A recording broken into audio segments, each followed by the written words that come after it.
I'm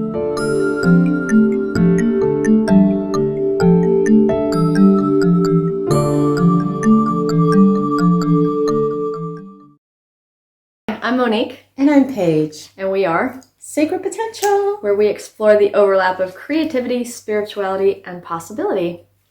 Today's episode is about decisions. So in the last video, we talked about vision boards, and then I mentioned how I decided to start doing this thing called decision boards. And it was because I have my vision board and I had things that I was working towards and everything. But then I realized I was just like going back and forth with like, well, but what, and also things like, just as an example, things like, it doesn't have to be something huge. It could just be the decision is what's keeping the other things from happening. So for example, I needed to get new headshots done. And I was just spending all this time looking at photographers and, oh wait, no, I like that one. No, I don't. And it's just like, so one of them I had to just put on is not just like pick one, but schedule an appointment and like this has to be done by, and then I put a deadline on it. Do this by this date, by this month. And that on top of the vision board just started to completely shift everything and things just started rolling really quickly.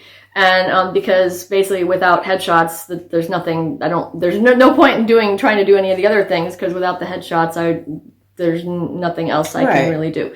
I mean, I can, but you know what I'm saying. Like you need professional just that feeling of making a decision. When you make a final decision, like I really don't like going to restaurants with huge menus. Really? It's like, please, can you just make the menu small so you could but as soon as I say, okay, let me just give me some fries.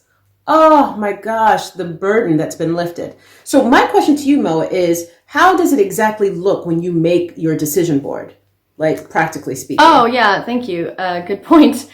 So I have a Pinterest page, and the great thing with Pinterest is you can also make it private, which is really wonderful. So you can save all these images, and it's like really quick. You can just put them all together. And I started actually having my vision board on my Pinterest as well, because then I can kind of shuffle them up and move them around, and like certain things, I'm like, oh wait, these are the priorities across the top kind of thing.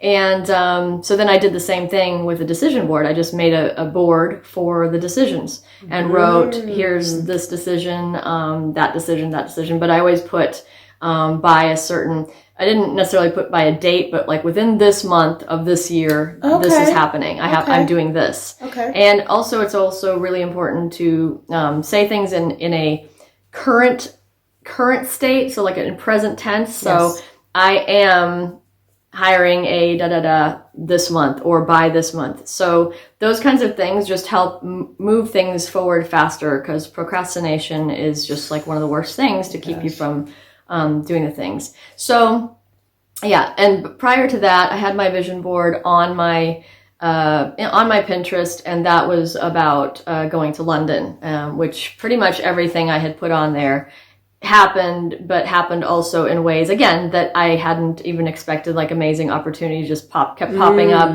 And best one of my best decisions ever. And we can talk more about that another time. Yes, we can. In the meantime, the first time you told me about the decision board, I was like, oh my gosh, I love this. I haven't yet applied it, but I do I do definitely want to. It's just like I have to make a decision to even do that. So you guys like really look into doing it. It really saves time. And honestly, once you make a decision, you'd be amazed at how not even just productive, but how doors start to open, things start to happen. Just making a decision, being clear on something and having that intention. Yes. Because again, sometimes the thing, like you may have a goal, but getting to that goal involves like 5 or 10 steps. Yes. And those 5, you can stay stuck sometimes on one of those steps for some, and it's usually some subconscious block that you have, which I won't go into what mine were, because I'm very clear on what they were. What was stopping me, but it's really also about addressing those blocks. Like, what is it that is, why am I putting off this thing, or what is the fear? There's usually some fear behind it, or an insecurity behind it, or self-doubt. But once you push past that. No, it could definitely get a lot deeper. But we just, seriously, but we just want you guys to know know the options that are out there for you. So really look into not just vision boarding, but decision boarding as well. And leave us a comment. Let us know how this looks for you and how this played out for you. Please subscribe, like, and again, we'll get to all of your comments, and we appreciate the love. Yes, we do. Thank you so much for listening and watching, and we love you. We'll see you guys. Blessings. Bye. Bye.